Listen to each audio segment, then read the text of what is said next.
Salut les fous du volant. On est ravis de vous retrouver après le Grand Prix d'Autriche à Spielberg, 11e épreuve de la saison, qui s'est conclue par un parcours sans faute de Lando Norris, vainqueur devant Oscar Piastri et Charles Leclerc. C'est le 4e doublé de McLaren cette saison. Et l'opération est d'autant plus intéressante pour les hommes de Zak Brown que Max Verstappen, percuté dès le premier tour par Kimi Antonelli, a abandonné. On a très vite été libéré d'un certain suspense pour ce Grand Prix, Stéphane. Oui, énorme déception de la foule quand même qui était voir l'armée orange, son champion. Moi j'aurais aimé voir comment est-ce qu'il pouvait remonter de la 7e place, chatouiller un petit peu les Ferrari et voir si le podium était possible au volant d'une voiture qui est qualifiée d'inconduisible, ce qui est quand même assez étonnant pendant 3 jours. Exactement. Alors on a pas mal parlé de Max Verstappen dans le paddock de Spielberg parce que les échanges avec Mercedes ont, semble-t-il, repris ou est-ce qu'ils avaient vraiment été stoppés? On essaiera de faire le point, savoir si c'est vraiment sérieux ou si on est dans ce qu'on appelle la silly season. Le duel entre Norris et Piastri qui avait mal tourné au Canada, il a failli mal se terminer encore en Autriche. Et finalement, ça s'est bien passé. Alors, est-ce que McLaren gère bien ce bras de fer? On a l'habitude de critiquer finalement. Là, on peut essayer d'inverser l'exercice et de se dire comment est-ce qu'il pourrait faire mieux pour gérer cette situation, et on va en conclure que c'est plutôt pas mal. Puis de son côté, la FIA a publié un document à l'intention des fans et des médias qui dévoile les lignes directrices de la gestion sportive des Grands Prix. Une sorte de bible appelée aussi à être utilisée à tous les échelons de la pyramide des sports mécaniques. On va les passer en revue, ces grandes règles, Stéphane, et voir ce qu'on peut en penser. On commence donc avec Max Verstappen qui n'a donc pas remporté ce Grand Prix devant l'Orange Army qui est acquise à sa cause. Bon, le Grand Prix n'a pas duré longtemps pour Max Verstappen, accroché dès le premier tour par un Kimi Antonelli un petit peu optimiste, si on reprend les lignes directrices de la FIA. Il a regardé la course de Formule 2, il a essayé de faire une Sami Meguetounif. Freinage Ave Maria, double boucle piquée, triple salto, par-dessus 2 voitures, tonneau, enfin la totale. Là, il a percuté quand même, grosse gaffe, Verstappen. C'est sa première grosse boulette en Formule 1. Ouais. On pensait qu'il allait venir un petit peu plus tôt parce qu'il a un pilotage, non pas à risque, mais un pilotage engagé. Ouais, voilà. Bon, voilà. Et ça fait partie de l'apprentissage, tous les grands pilotes ont connu ça. Mais ça tombe sur Verstappen à domicile. C'est dangereux. C'est le couac. C'est dangereux. Il a été d'un calme. Je ne sais pas comment est-ce qu'il a été exfiltré du circuit, s'il y a eu des problèmes, mais c'est pas le genre d'endroit comment il faut faire ça. En tout cas, Max a été quand même d'une sérénité assez phénoménale. Flegmatique. Oui, clairement. Ouais. Alors, est-ce que Max Verstappen est en train de mettre le cap sur Mercedes? On en reparle parce que en fait, c'est George Russell lui-même qui a remis un petit peu le sujet sur la table après le Grand Prix du Canada en évoquant des contacts qui seraient toujours d'actualité entre Mercedes, donc sa propre équipe, et Max Verstappen. Je me permets, avant qu'on attaque le sujet, de rappeler que George Russell n'a pas de contrat encore signé avec Mercedes pour l'année prochaine, en tout cas officiellement, et que Kimi Antonelli non plus. Alors que il est engagé à long terme quand même. Oui. Alors que Max Verstappen, lui, en théorie, est chez Red Bull jusqu'en 2028. Oui, avec une clause de sortie, on l'a su assez vite, fin 2026. C'est pour ça que Helmut Marko se déclare pas très inquiet de la situation pour l'an prochain. Il dit qu'il sera dans la voiture. On en vient là à ça parce que c'est George Russell qui a parlé. Autrement, ça serait secret. Tout ça, on a parlé de rumeurs pendant 3 jours. C'est pas des rumeurs. Non. C'est de l'information, c'est du vrai, c'est du concret. Toto Wolff discute avec Max Verstappen parce qu'il fait son métier, tout simplement. C'est ce que j'allais dire. Il aurait tort de pas le faire. Voilà. Et donc, on sent quand même un petit peu George Russell agacé aux entournures. En début de saison, il avait dit « Je suis pas inquiet pour mon contrat pour l'année prochaine ». On est d'accord, moi je répète ma loyauté envers l'équipe, c'est eux qui m'ont fait grandir, j'ai pas de raison de changer, je suis bien là où je suis, etc. etc. On se mettra d'accord assez vite, puis après on met ça dans les mains des avocats qui rédigent un contrat et puis on repart pour 2 ou 3 ans. Bon, l'information principale pour moi de tout ça, et c'est là où quand même Toto Wolff est assez malin aussi, c'est qu'il envoie un message à tout le paddock. Mercedes est redevenue une écurie attractive pour le pilote le plus bankable du plateau.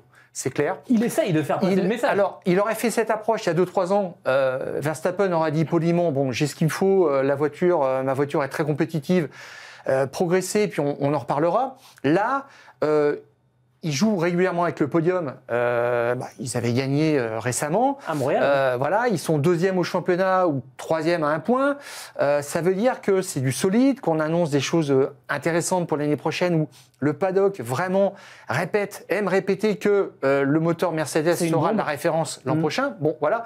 Et dans tout ça, en fait, Toto Wolff, il se dit, c'est peut-être maintenant qu'il faut commencer à discuter avec lui parce que il va pas non plus signer chez Mercedes sur un coup de tête, mais en parlant régulièrement, on fait naître l'idée que c'est une solution alternative. Et puis surtout, il est en compétition avec Aston Martin, qui est prêt à casser la tirelire.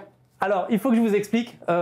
Pour avoir un petit peu plus de spontanéité, on se dit pas tout avec Stéphane et il vient de dire la phrase là que j'ai écrit moi. La concurrence avec Aston Martin n'effraie pas Toto Wolff. Enfin, c'est incroyable. N'effraie pas Toto Wolff. Et il y a deux choses moi que je retiens surtout, c'est que finalement Toto Wolff, quelque part, il met en jeu George Russell. C'est-à-dire qu'en ne le faisant pas, il accepte le risque de perdre un George Russell pour avoir la possibilité d'avoir Max Verstappen. Et c'est pour ça que je pense que c'est un petit peu vexant pour George Russell qui se dit mince, ok, j'en suis là, c'est-à-dire que je suis pas suffisamment précieux pour dire non, mais on assure George Russell parce qu'on a besoin de lui. Non, Toto Wolff il joue, mais il fait, je suis d'accord avec toi, il fait son métier de patron d'équipe, de représentant d'un groupe industriel très très important, Mercedes, qui est de dire le meilleur pilote en ce moment, quadruple champion du monde sur le plateau, c'est Max Verstappen, c'est la référence. Bien sûr. Personne ne pourra lui reprocher au board d'avoir éventuellement perdu un George Russell pour avoir tenté d'avoir un Max Verstappen. Alors, il y a des choses d'ailleurs qui sont passées récemment sur le plan du marché des pilotes et des ingénieurs aussi. Ferrari a approché Adrian Newey et c'est finalement Aston Martin qui a été le plus malin, le plus rapide et qui a fait une belle proposition. Ouais. Hamilton, quand il va chez Toto Wolff pour dire j'ai signé chez Ferrari, Toto Wolff n'a rien vu venir. Et donc là aussi, depuis cette expérience-là, il se dit vaut mieux avoir un coup d'avance. Et puis à un moment, de toute façon, Verstappen sera sur le marché et je prends un coup d'avance par rapport à ça. Et il a dit que c'était pas réaliste pour 2026. On n'en sait rien précisément parce que prêcher le faux pour savoir le vrai. Et que ça serait plus pour le moyen terme. Alors 2027, 2028, je ne sais pas, mais déjà les premiers Grands Prix de l'année prochaine vont dire beaucoup de choses sur les mouvements parce qu'on n'a eu encore aucun mouvement dans le paddock de transfert pour l'année prochaine, c'est assez incroyable. Mais dans tout ça, je trouve que c'est un petit peu vexant, c'est vrai pour Russell qui officiellement n'en prend pas ombrage parce que c'est un pilote qui progresse encore. Tu ne sais pas où est sa limite parce qu'il n'a jamais eu réellement de voitures ultra compétitives pour jouer aux avant-postes tous les dimanches. Et puis, il a quand même mangé le pain noir chez Mercedes. Il arrive juste après cette période fantastique, cette épopée extraordinaire, unique, il inégalable. arrive le lendemain de la fin des soldes. Voilà, tout à fait. Et il a remonté l'écurie patiemment, saison après saison, défaite après défaite. Et puis là, il commence à gagner des pôles positions. Et on est en train de lui dire, bon, il y a quand même mieux sur le marché. Ce qu'il comprend, faut le comprendre un petit peu. Il est un peu dans la situation de Carlos Sainz l'année dernière avec chez Hamilton. Ferrari. Exactement. Voilà. Tout à fait. Mais maintenant, je trouve que là, il se crée des problèmes de riches chez Mercedes en taquinant un petit peu Verstappen qui n'a pas dit non. Mais c'est logique. C'était le point que je voulais développer après. C'est logique en fait. C'est dans l'intérêt de beaucoup de personnes cette situation parce que Toto Wolff, finalement, en ne s'assurant pas Russell. Je mets Antonelli à part parce que je pense qu'Antonelli, de toute façon, ils ont misé sur lui sur le long terme. Voilà. C'est le futur. Pour moi, il a son volant. En ne signant pas Russell pour la suite, quelque part, il met la pression sur Red Bull. Il fait monter les enchères. Et Verstappen, ça l'arrange aussi parce que comme ça, il peut lui aussi mettre la pression sur sa propre équipe en leur disant si vous me donnez pas des garanties, je vais voir ailleurs. Ça fait le jeu aussi d'Aston Martin qui reste dans le coup et finalement on n'entend pas du tout Fernando Alonso ouvrir la bouche parce que Fernando Alonso il se dit oh là je peux sauter. Oui, mais il est en fin de contrat, il a encore un contrat pour 2026. Ça veut dire que c'est peut-être Stroll Junior qui sauterait, j'en sais rien. Mais là, après, ça ne serait pas un souci de de le remercier, je pense pense. que là, Verstappen, pour moi, alors je peux me tromper, hein, vous me ressortirez les vidéos, il n'y a pas de problème. Je pense que Verstappen n'ira pas chez Aston Martin parce que en fait, toute cette aventure, elle ne tient qu'à Lawrence Stroll. Si Lance Stroll va voir son père en lui disant « Papa, c'est bon, j'en ai marre, j'arrête », rien ne dit que Lawrence Stroll, le lendemain, il met pas un panneau à vendre sur Aston Martin et l'aventure s'arrête là. Il y a une stratégie quand même commerciale de valorisation de la marque qui est très importante. Ouais. Ouais. Il a la construit, valorisation de la marque, le premier truc à faire, ça serait d'enlever Lance Stroll. Oui, non, mais il a construit une usine aussi assez extraordinaire. C'est vrai aussi, mais j'y crois Adrian Newey s'est pas engagé que pour 2 ou 3 ans. Il va finir sa carrière maintenant chez Aston Martin et qu'on va voir vraiment l'Aston Martin l'an prochain. Je pense que Fernando Alonso en pole position du premier Grand Prix l'année prochaine, c'est pas juste tirer des plans sur la comète. C'est quelque chose qui est tout à fait possible. Je te paye un coup si c'est ça, parce que... Mais il n'en sera pas loin. Il n'en sera peut-être pas loin. Mais ça veut dire aussi qu'effectivement, Russell se sert de cet argument-là pour dire, moi, je suis aussi sur le marché, potentiellement. C'est Aston Martin qui fait monter les prix parce qu'ils disent... Bon, nous, on s'intéresse à toi. Quoi. Et c'est pour ça que ça intéresse aussi Aston Martin. Et George Russell, je trouve qu'il colle bien aussi à l'image d'Aston. Un gars élégant, longiligne, classe. Il a quand même rarement un mot au-dessus de l'autre. Dans une Aston, pour la marque, justement, ça dénoterait pas. Donc, en fait, là, j'ai envie de dire, tout le monde attend, tu sais. C'est un peu le cow-boy. Tu mets la musique d'Ennio Morricone derrière et t'attends de voir. Et celui qui, en fait, décide du moment où les revolvers vont sortir des étuis, c'est Max Verstappen. Parce que même s'il est engagé, il peut casser un contrat. Il a les moyens. Si Mercedes veut le prendre, ils auront les moyens. Donc ça va vraiment être intéressant. Et ça n'est pas simplement des rumeurs. Là, clairement, on est dans une période où il va y avoir une bascule à un moment donné. Et c'est Max Verstappen qui a les clés de tout ensuite ce qui peut se déclencher. Et ça fait penser aussi à la rumeur Leclerc chez Mercedes, qui était une simple rumeur, simplement. Mais après, si Red Bull perd Verstappen, qu'est-ce qu'ils font ? Là, ils mettent la clé sous la porte ou pas, là ? Parce que franchement, sans Verstappen, ils ne sont plus rien. Ils sont devenus le Max Verstappen Racing. Sans lui, il n'y a plus rien qui tient. On l'a encore vu ce week-end. Affaire à suivre. Exactement. On enchaîne, Stéphane. On va s'intéresser à un cas qu'on voit régulièrement dans l'histoire de la Formule 1. C'est évidemment la lutte interne entre 2 pilotes de la même équipe pour un titre de champion du monde. On va donc parler du duel entre Oscar Piastri et Lando Norris. Norris, qui, soit dit en passant, a quand même très très bien réagi après sa boulette de Montréal. Il a fait pour moi le plus beau week-end de sa carrière à Spielberg, on est d'accord ? Ouais, certainement. C'était très très propre, c'était autoritaire. 5/10 sur un circuit, sur un tracé aussi court. Ouais. C'est juste impressionnant. Ouais, il était dans la zone, mais... comme il ne le sera peut-être jamais. Et il a failli finalement provoquer la faute de Piastri en résistant, de la même manière que finalement Piastri avait provoqué la sienne au Canada. Alors on s'est posé la question, et je remercie Julien Pereira de nous avoir soumis le sujet. Il gère plutôt bien ça quand même chez McLaren, parce que là, la Grande-Bretagne, la semaine prochaine, ça sera la 12e épreuve sur 24, donc ils auront déjà fait la moitié de la saison avec tout le monde qui leur disait ça va exploser. Bon, on arrive à la moitié, ça n'a toujours pas explosé. Alors est-ce qu'il gère bien cette situation chez McLaren ? J'ai presque envie de poser la question en creux, c'est-à-dire que comment est-ce qu'ils pourraient faire de mieux que ce qu'ils font en ce moment ? Il y a une sorte d'équilibre entre honnêteté envers les 2 pilotes, une communication qui a l'air quand même assez ouverte et finalement assez transparente. On s'en sort plutôt bien, alors que là, ça se resserre avec la victoire de Lando Norris.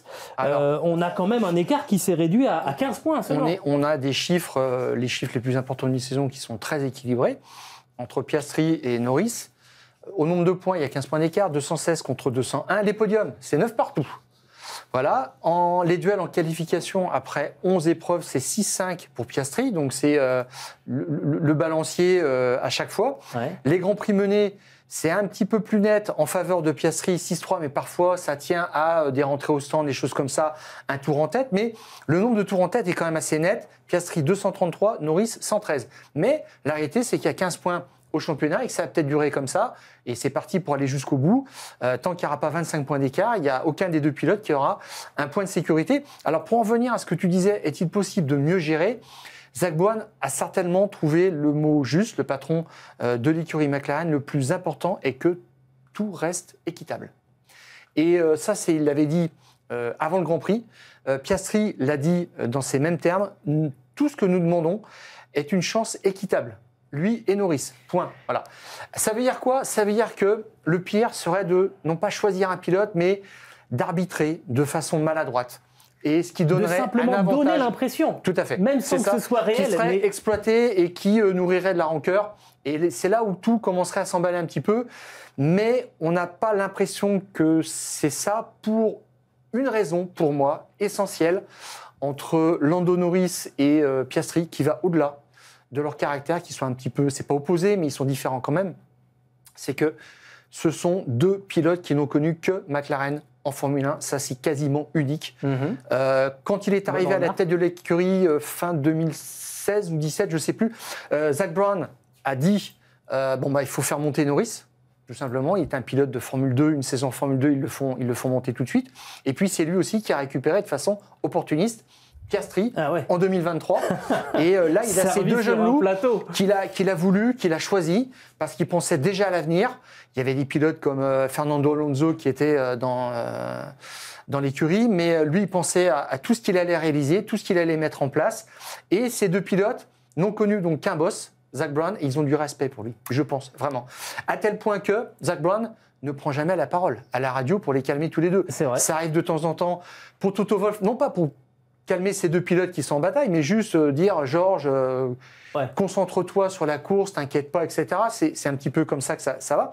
Donc ça veut dire que tant que ça reste dans ce périmètre, entre ingénieurs, tu sens que les deux pilotes sont sous contrôle et ils n'ont pas besoin d'être un petit peu lapidaires. Ces ingénieurs, ils font passer un très bon message en permanence. Et d'ailleurs, tu vois, on a bien senti, on a bien compris qu'il n'y avait pas d'autorisation d'undercut pendant ce Grand Prix. On ne veut pas jouer l'un contre l'autre. On veut éventuellement que ça s'explique en piste. En revanche, on ne veut pas mettre la stratégie en danger par rapport aux autres pour simplement une victoire. S'il y a cette crainte, Stéphane, c'est parce qu'il y a des précédents dans l'histoire de la Formule 1. Alors, on ne va pas remonter à 50 ans en arrière. J'ai bien lu le message du dernier Grand Prix. On nous a dit, mais vous savez qu'il y a des gens qui sont nés après l'an 2000. Ok, très bien, donc on ne va pas revenir.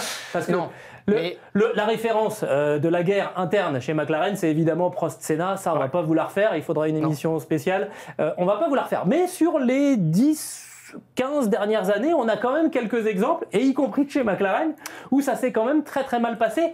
Et il y a peut-être quand même, un message dans l'ADN de cette équipe où ça se passe mal quand on se retrouve dans cette situation. Donc il faut vraiment bien maîtriser, et c'est ce qu'ils font pour le moment. Rappelle-nous un petit peu les derniers exemples de clash en interne. Tu cites McLaren, on en revient à cette saison 2007, parce que Hamilton et Alonso sont des contemporains de la Formule 1 d'aujourd'hui dont on parle là. En 2007, la cohabitation se passe très très mal parce que Alonso arrive en tant que double champion du monde, qu'il est très très sûr de lui, qu'il a signé officiellement depuis décembre 2005 chez McLaren en 2007. C'était une première. C'était lunaire, totalement lunaire. Et puis il arrive et il est comme chez lui, il veut qu'on fasse comme chez lui. Ouais. Et puis il se dit, c'est qui ce débutant qui s'appelle Lewis Hamilton? Il dit même à Ron Dennis, mais donc on fait un trait sur le championnat constructeur. C'est fabuleux, quoi. Il n'a pas compris à qui il a affaire. Et là, ça part mal tout de suite parce qu'il veut un statut de numéro 1 qu'on ne lui accorde pas, qui ne gagne pas sur la piste parce que c'est à toi, à moi en permanence, et ça part très très mal très vite. Alors que Lewis Hamilton, dès ses premiers Grands Prix, est époustouflant. Il y a eu un effet Lewis Hamilton. Pour ceux qui sont trop jeunes pour s'en souvenir, je vous conseille d'aller regarder les premiers Grands Prix de Lewis Hamilton, c'est absolument époustouflant. Ce qui n'était pas une surprise pour ceux qui le connaissaient, parce qu'il était passé par chez Hart Grand Prix avant, et que Fred Vasseur disait déjà que c'était un extraterrestre. Et donc ça clash chez McLaren, et ça se finit plutôt mal, puisque Fernando Alonso va carrément partir. Oui, tout à fait. Donc ça, c'était vraiment une question de statut, d'ego, même presque, franchement. Et puis après, il y a eu cet épisode chez Mercedes pendant 3 ans, 4 ans de cohabitation entre Nico Rosberg et Lewis Hamilton, mais 3 ans réellement pour le titre mondial, 2014, 2015, 2016, et ça a très très mal tourné. Dès le 6e Grand Prix, même pas, dès le premier Grand Prix à Bahreïn, ils s'écharpent sur la piste, ils sont proches de se toucher, on comprend que là, la saison va être passionnante. Ça va être comme ça tout le temps. Tout le temps. Et au 6e Grand Prix, en qualification, sur le 2e run, Nico Rosberg freine, s'engouffre dans la descente de Mirabeau, drapeau jaune. Voilà.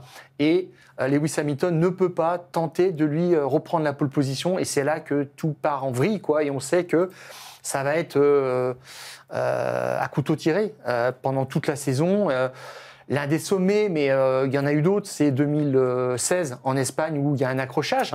Mais alors, il y a quelque chose de très très important là-dedans aussi, c'est que chez McLaren, tu n'avais personne pour calmer Alonso et Hamilton. Et là, chez Mercedes, tu avais même plutôt un Ron Dennis qui croyait dur comme fer à Hamilton. Mais oui, alors. Il jouait quand même la carte Alonso parce qu'il était persuadé qu'avec l'expérience, il pouvait être champion du monde tout de suite. Ça leur a coûté le titre. On rappelle que 2007, c'est Kimi Raikkonen qui est sacré. C'était l'avenir. Sauf que chez Mercedes, tu as un grand monsieur qui s'appelle Niki Lauda. Et je citais cet épisode de Montmelo 2016 où Rosberg défend sa position en tête dans le premier tour et Hamilton essaie de le dépasser. Il tente. Et puis les deux voitures s'accrochent et terminent au tas. Et là, il y a Nicolas, tout le monde a cru voir la même chose, c'est-à-dire Rosberg qui a fermé la porte. Et puis, à la fin, quand on a écouté tous les avis, Nicolas vient devant les caméras et dit c'est Hamilton qui a tort. Et là, il n'y a personne en fait qui conteste son point de vue. C'est une autorité à l'intérieur de l'équipe. C'est quelqu'un qui est capable en fait de calmer tout le monde quand les esprits commencent à s'échauffer. Et ça, aucune autre écurie n'a connu ça. Il a la légitimité. Exactement. Donc ça veut dire que si ça chauffe un petit peu, lui remet tout le monde en place. Alors il fallait le faire régulièrement parce qu'il était plus proche d'Hamilton que de Rosberg. Mais c'est plus quelqu'un que tu as aujourd'hui maintenant dans le paddock et qui servira à ça. Pour l'instant, chez McLaren, ils n'en ont pas besoin. Mais Zak Brown fait le job, en fait, sans avoir la légitimité, évidemment, de Niki Lauda en termes de pilotage, mais pour l'instant, il fait le job. Il y a un autre exemple. Oui, entre les deux, parce que j'ai passé l'exemple Red Bull. Voilà. Et là, c'est pareil. Sébastien Vettel, le pilote et Mark Webber. Protégé, amené, désigné pour être futur champion du monde. Il a été 4 fois, en réalité. Et en 2009, en fait, il gagne ses galons de pilote leader face à Weber, sa première saison complète.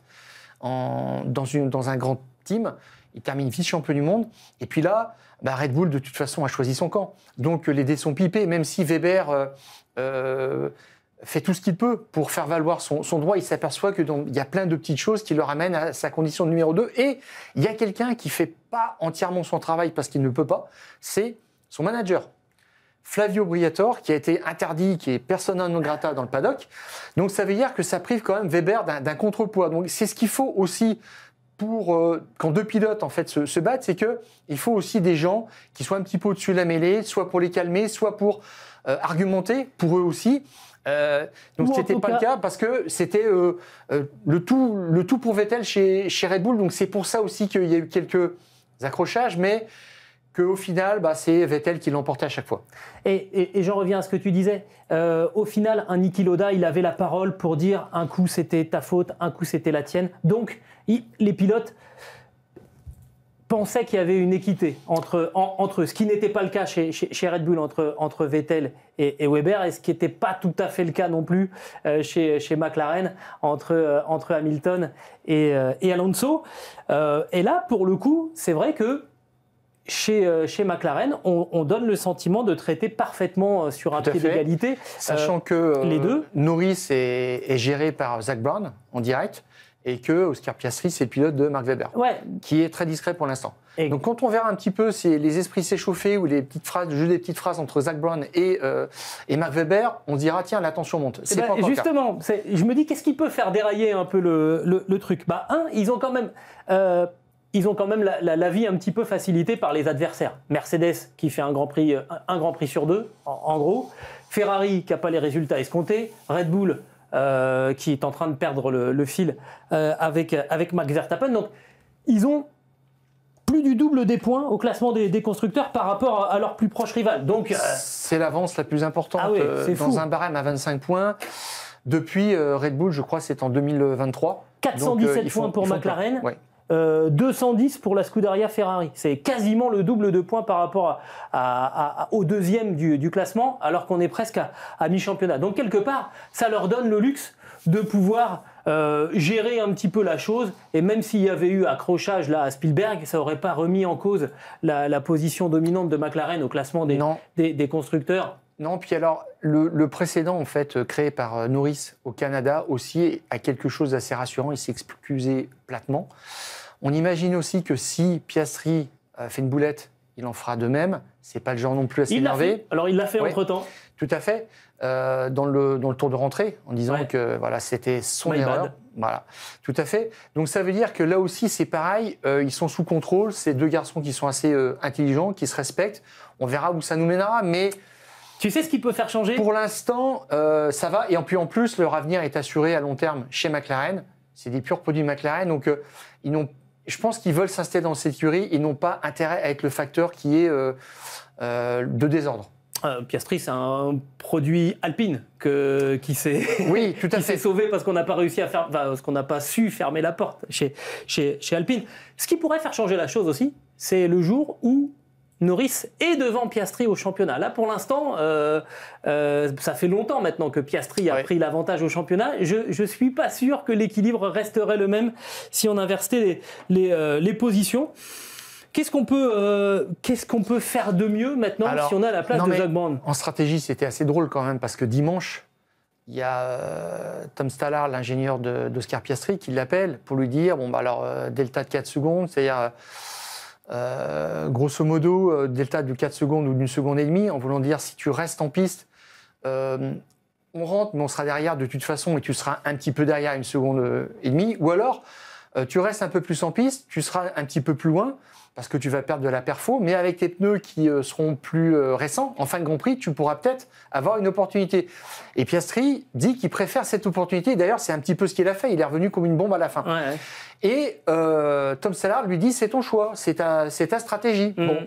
Et puis, Piastri dit qu'effectivement, il préfère décaler au maximum, etc. Et puis, 2 tours après, on lui dit, bon, mais tu rentres. En voulant dire, alors on te présente la situation, tu as le choix... Alors, mais on ne te dit pas qu'on a une préférence, c'est que si c'est pas ce que tu choisis, on te l'imposera. C'est un petit peu ce qui est devenu ce plan de course de Piastri, mais il n'a pas fait un pataquès à l'arrivée. Non, mais il y a quand même eu 4 tours d'écart entre le... Oui, tout à fait. Mais le temps qu'il l'appelle, que ce soit diffusé, ça, je crois que c'était au 23e tour, et puis là, entre au 25e, donc il y avait 4 tours d'écart, effectivement. Mais Piastri, au fond de lui, il sait que c'était pour Norris ce week-end. Il a laissé sa voiture, d'ailleurs, en essai libre 1, au jeune Irlandais Alex Dunn. Et puis, ça ne l'a pas empêché de dominer toutes les séances après. Non, il était un ton dessus. Complètement hallucinant. Il était dans la zone. Quand tu es dans la même voiture, que tu es le coéquipier, tu sais. Tu dis, Piastri le reconnaît, même s'il n'a pas pu faire son deuxième run correctement parce qu'il y avait un drapeau jaune. Piastri a dit, je ne serais pas allé le chercher. Bon, et là, c'était une position on l'a vu en piste. Quand il a vraiment essayé d'aller le chercher, ça a failli mal terminer. Donc, à un moment, tu te dis, bon, allez, hop, on prend les points de la deuxième place et on voit après. Voilà. Donc, qu'est-ce qui est possible de faire mieux que ça ? Je ne sais pas. Je pense rien, parce que Zak Brown, pour l'instant, il a le doigt sur la couture et ça tient. Ouais. Et je pense que ça serait même un peu une première dans l'histoire de la Formule 1 si les deux allaient au bout comme ça.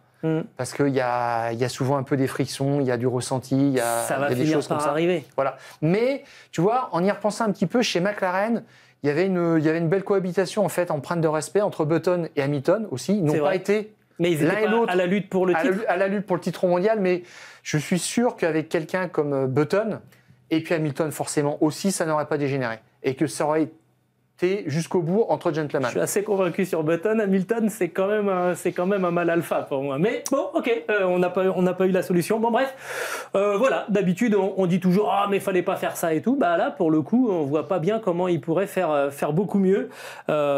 Bravo. Et puis, pourvu que ça dure, comme on dirait. Ouais, merci de nous offrir ce duel. Alors, parce qu'il faut être honnête, ça me rappelle... s'ils mettaient une consigne d'équipe, on serait les premiers à dire « c'est scandaleux ». Bien sûr, et il ne faut pas le faire, parce qu'après, il y en a un qui sera flouté, il faudra faire une compensation. Tu ne sais jamais quand est-ce que tu peux la faire après, donc après, c'est très très compliqué. Si, ce duel, j'aimerais qu'il se termine comme le duel de 1984 entre Niki Lauda et Alain Prost. C'est parti pour. Bon. McLaren a déjà écrit l'histoire. Si vous êtes né avant 2000, on vous dit juste ça, c'est que... Après 2000. 1984, c'était un modèle du genre et c'est quand même McLaren qui a réuni deux grands champions et qui nous ont fait ça. Donc, on a bonne raison d'espérer que l'histoire se répète. Mais bon, c'était des sacrés bonhommes. Mais bon, on est désolé, hein, nous on est nés avant 2000, vous vous en doutez un peu.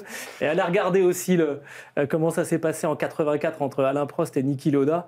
Pour le coup, c'est vrai que c'était génial. Une vraie bagarre avec beaucoup de respect entre les deux hommes. Comme quoi ça peut exister. On s'intéresse aux règles que la FIA a communiquées. Oh, mince, j'ai dit une bêtise. C'est pas les règles. Ils ont dit non, c'est pas des règles. Ce sont des lignes directrices. Oui, des principes de la piste, des lois de la piste, en fait, entre gentleman agreement, quoi, ce que font les pilotes. En gros, habituellement. Mais ça, c'est plus que ça, parce que c'est pour juger des incidents, des situations tendues. En gros, si vous voulez, c'est le mode d'emploi qui a été remis au commissaire sportif pour essayer de gérer les dépassements en piste. Et il y a quelques grandes lignes qui en sont sorties. On va essayer de les passer en revue sans être trop embêtant, pour être poli. Moi, là, dans les premières phrases, il y a quelque chose... Alors, on peut juste, pour pas faire trop peur, diviser ça en 3 parties. Attends, oui, on va y venir. Attends. Comme quoi, oui, on prépare pas tout. Première chose, déjà, quelque part dans l'introduction, avant de parler des règles, il y a quand même un point, une ligne directrice, j'allais dire une règle. Il y a quand même une ligne directrice qui est mise noir sur blanc et que je trouve très bien. Et je vous la lis. Si les points A et B, on va y revenir à ces points, ci-dessous établissent qu'un pilote qui dépasse a la priorité, il incombe au pilote qui défend sa position d'éviter une collision ou de forcer la sortie de piste du pilote qui le dépasse. C'est quand même important de dire que finalement, c'est un peu comme en escrime au sabre et au fleuret, celui qui attaque a la priorité. Ça donne tout de suite une tournure, parce que régulièrement, on avait quand même le sentiment que c'était facile de défendre. Tu arrives sur un virage, tu vois que tu vas te faire doubler, vu que tu es devant à l'entrée du virage, tu court-circuites le virage, tu ressors devant, et ça va bien. Et le grand principe de ce qui ressort de tout ça aussi, c'est que le pilote qui veut se défendre doit laisser la place, doit laisser exister l'autre pilote avec une largeur de voiture suffisante. Donc, mais je trouve que c'est très intéressant, ces points de vue-là, et en particulier le premier des 3 grands volets qu'on va aborder, c'est dépassement à l'intérieur. Le dépassement classique, quand on essaye de dépasser à l'intérieur du virage. Tout à fait. Et là, en fait, c'est là où moi, j'ai été un petit peu surpris, c'est-à-dire que je pensais vraiment que le point et qui était abordé d'ailleurs, ou qui était mis noir sur blanc dans des explications pour juger des incidents, c'était la situation à la corde entre les deux voitures et l'axe des roues avant. Et pour moi, en fait, pour valider un dépassement, il fallait avoir l'axe des roues avant devant, ou au moins à la hauteur de la voiture qu'on voulait dépasser, pour avoir la priorité sur le virage. Au point de corde. Au point de corde, tout à fait. C'est pas exactement ça. Non. C'est un petit peu en amont, parce que finalement, là, en fait, quand ça se passe comme ça, la cause est entendue. Le dépassement est fait, c'est presque facile ensuite de juger quelque chose. Non, c'est ce qui se passe juste avant. Alors, le point A, donc, dit, pour bénéficier d'un espace lors d'un dépassement à l'intérieur, la voiture qui dépasse doit avoir son essieu avant au moins à côté du rétroviseur. Ouais, donc c'est pas les roues avant. Voilà. L'axe des roues avant, au moins à côté du rétroviseur de l'autre voiture. Avant le point de corde. Avant le point de corde et au point de corde, que cette manœuvre doit être parfaitement contrôlée et que le pilote qui attaque doit être capable de terminer son dépassement en restant dans les limites de la piste. Et il précise même que il faut être en contrôle de la voiture à l'entrée, à la corde, et surtout ne pas jeter la voiture. Voilà. Et là, je vois le fameux vraiment, dive bombing. Tout à fait. Alors, c'est plus que ça, parce qu'on en a vu de Charles Leclerc. C'est aussi le spécialiste, mais pour moi, de Las Vegas, sur Pérez. À la fin.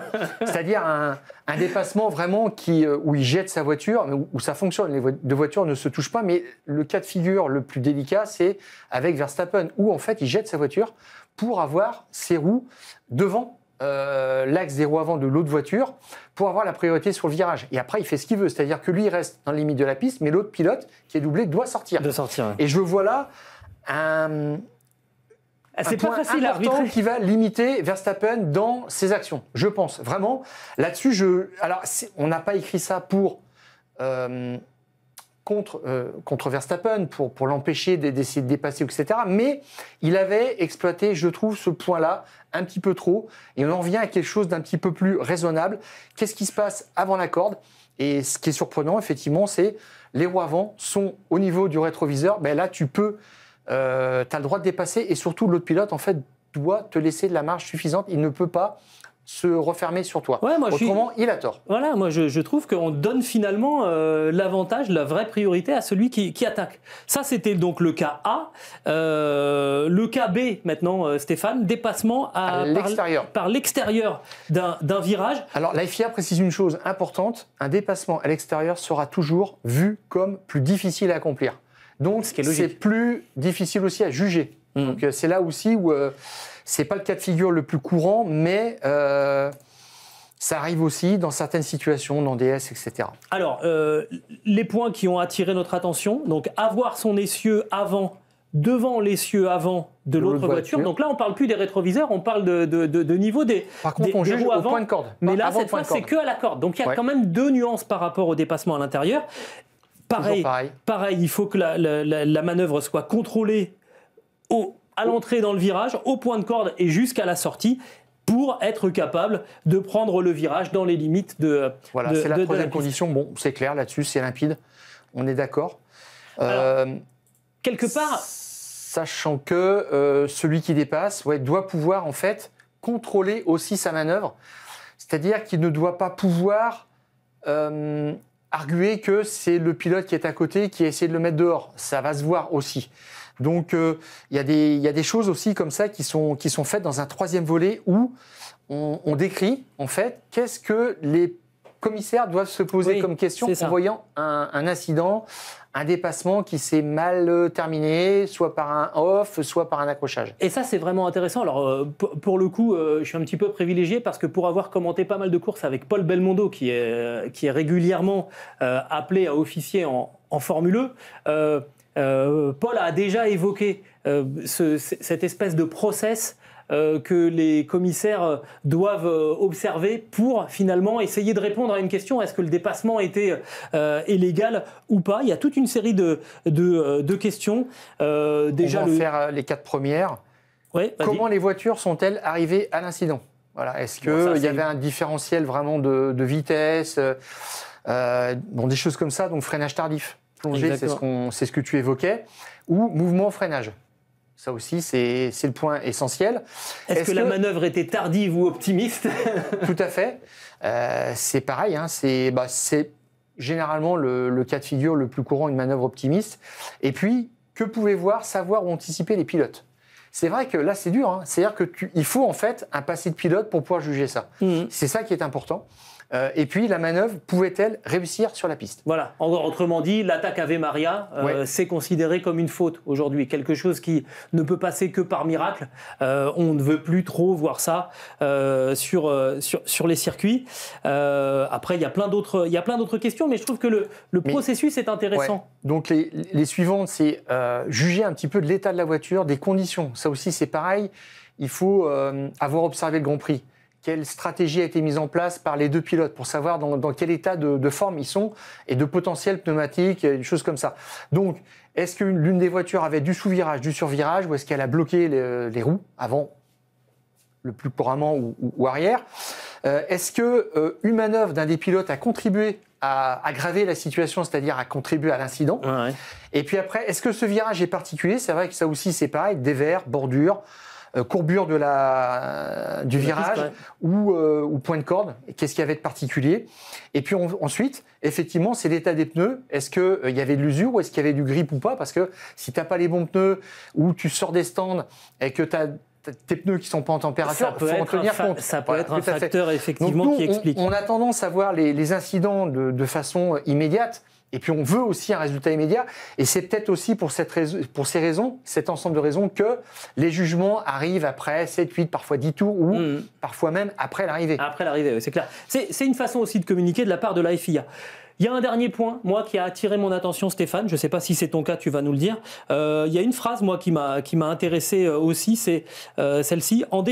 Si en défendant sa position, une voiture quitte la piste ou coupe une chicane, et qu'elle revient à sa même position. Les commissaires sportifs considéreront qu'elle a acquis un avantage durable et par conséquent sa position devra lui être restituée. Autrement dit, voilà, c'est fini le cas où je suis menacé, je court-circuite la chicane et je garde ma place. Tout à fait. Là, finalement, on voit bien que il y a une notion aussi de priorité à celui qui peut être en position de gagner une place en Grand Prix. Alors à l'oral aussi encore, des petites choses. Dans le cadre d'une chicane ou d'un S, il est demandé au commissaire de juger la première action, celle de l'entrée dans la série d'enchaînement, dans l'enchaînement. Et puis, on en revient aussi à quelque chose que Max Verstappen avait fait déjà assez vite dans sa carrière. C'est assez incroyable. Il était malin. Il lit très bien le règlement. Il l'apprend. Il le comprend surtout. C'est que interdiction, évidemment, plus d'un changement de direction, sauf si c'est pour revenir après décélération dans l'entrée d'un virage, si c'est pour revenir sur la trajectoire normale, raisonnable. Voilà. Et quand on voyait Verstappen se décaler une première fois, puis se redécaler une deuxième fois, c'est-à-dire il bloque une première fois, il bloque une deuxième fois, on disait il y a deux blocages.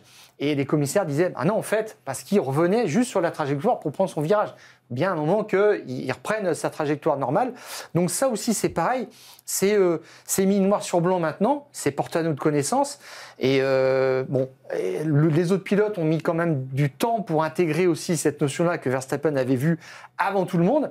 Et puis, des mouvements, effectivement, en ligne droite, c'est autorisé de bouger, donc en fait, de faire le coup du serpent.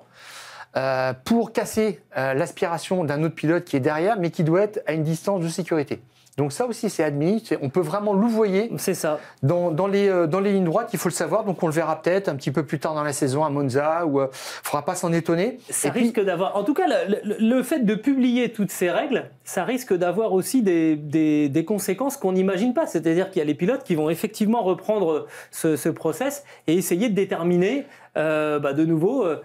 comment on peut faire pour éviter éventuellement une sanction. Les pilotes sont malins quand même parce qu'ils les avaient, ces principes-là aussi, ça circulait dans les équipes. Évidemment. Ils savaient exactement, mais ils se défendaient publiquement en feignant d'ignorer toutes ces choses-là. Et je pense que c'est une façon plus tout à fait possible. C'est une façon plutôt maligne de la part de la FIA de dire maintenant les gars, vous connaissez, tout le monde les a. Est-ce que ça va régler le problème? Je suis pas convaincu. La règle du hors-jeu au foot, on la connaît depuis, 90, 100 ans.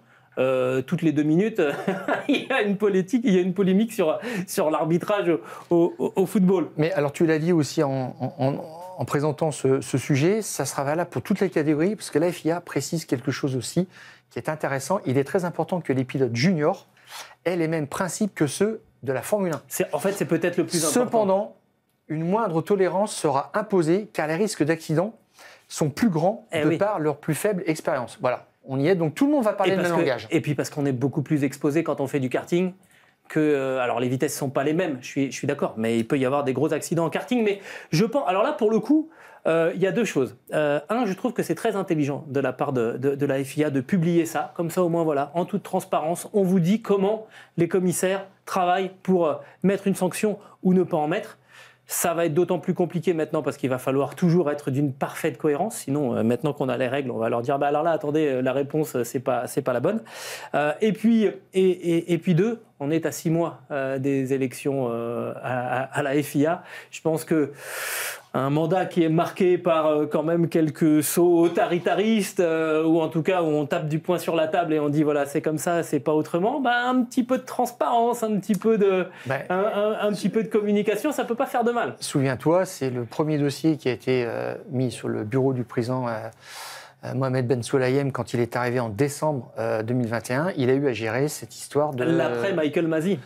L'après Michael Masi, c'est-à-dire ce scandale absolu, il n'y a pas d'autre mot, d'une finale du championnat du monde saccagée par la vision personnelle en fait et l'application personnelle, très personnelle du directeur de course qui était sorti vraiment des lignes du règlement et qui a mené à un dénouement aberrant. Quel que soit supporter de Verstappen ou de Hamilton, ça a gâché le spectacle. Ouais, et je pense qu'il n'a pas envie non plus de s'offrir une polémique juste avant sa réélection, même s'il n'est pas officiellement encore candidat, mais ça ferait effectivement mauvais genre.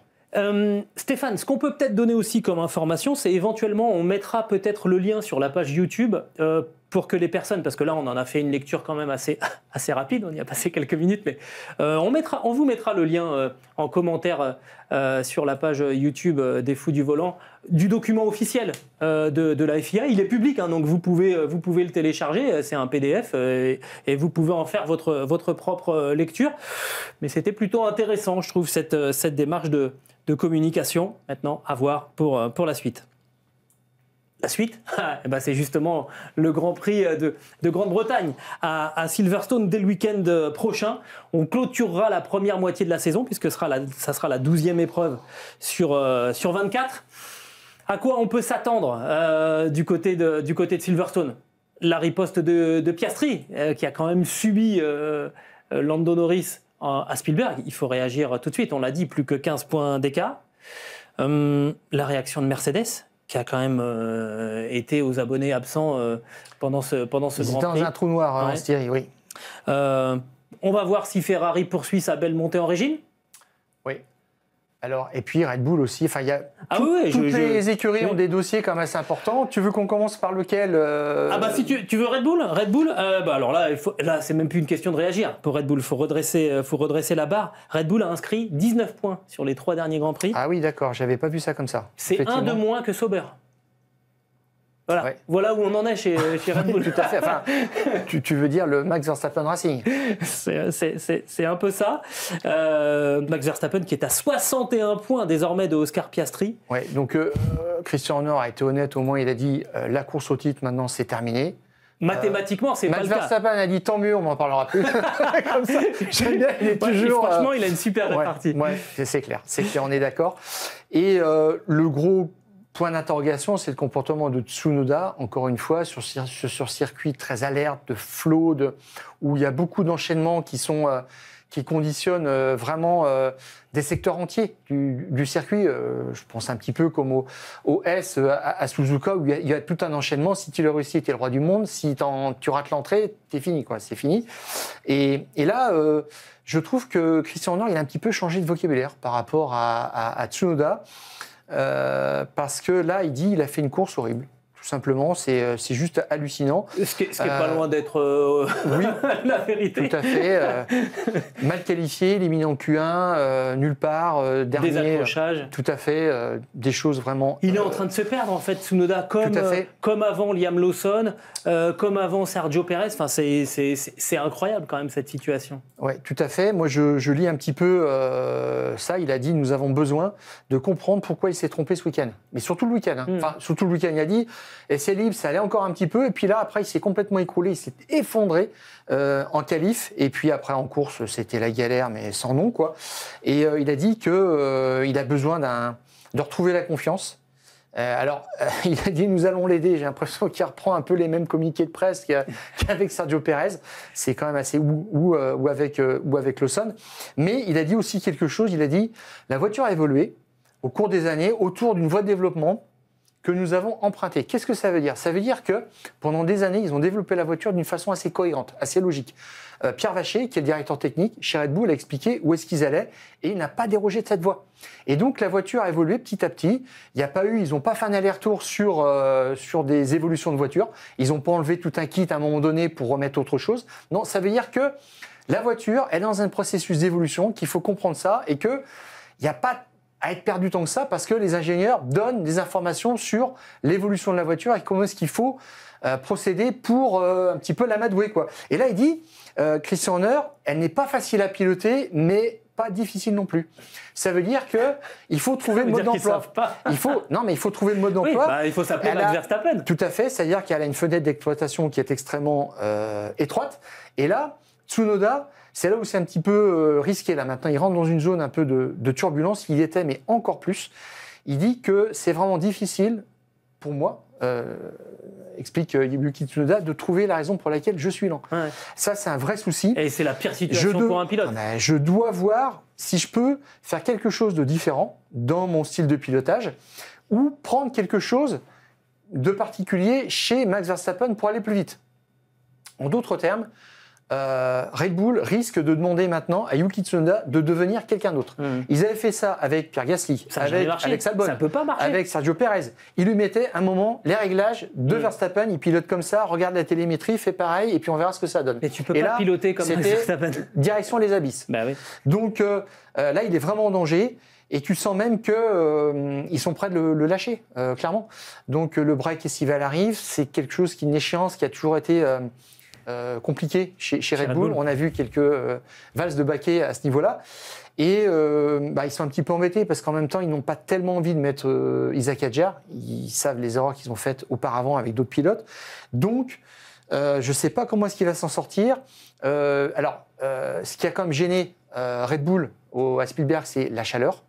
Là, ça ne sera pas du tout le cas Tsunoda, à Silverstone. parce que Verstappen est... Non, Verstappen a dit pendant 3 jours quand même que la voiture est inconduisible. Oui. Parce qu'il faisait trop chaud. Et là, c'était un petit peu aussi surprenant dans sa bouche, un tel constat comme ça d'impuissance, quoi. C'est clair. Alors, il y a un petit changement. Ils ne seront pas embêtés, 21 degrés annoncé dimanche prochain à Silverstone. Et avec aussi un paramètre qui change quand même sur le centrage de l'offre pneumatique de Pirelli, qui était C1, C2, C3, les plus durs l'année dernière, et qui passe à quelque chose d'un peu plus équilibré, C2, C3, C4. On vous rappelle que voilà, c'est ça, ça va jusqu'à C5 et même jusqu'à C6 exceptionnellement. Donc on est plus sur un centrage normal qu'on voit assez couramment. Donc charge vraiment à Tsunoda et tous les autres pilotes de retrouver de la performance sur un circuit où il faut embarquer beaucoup d'appui et où le bitume quand même offre pas mal de grip. Alors ça sera peut-être vrai aussi, tu parlais Mercedes était nulle part à Spielberg, ça va peut-être les favoriser.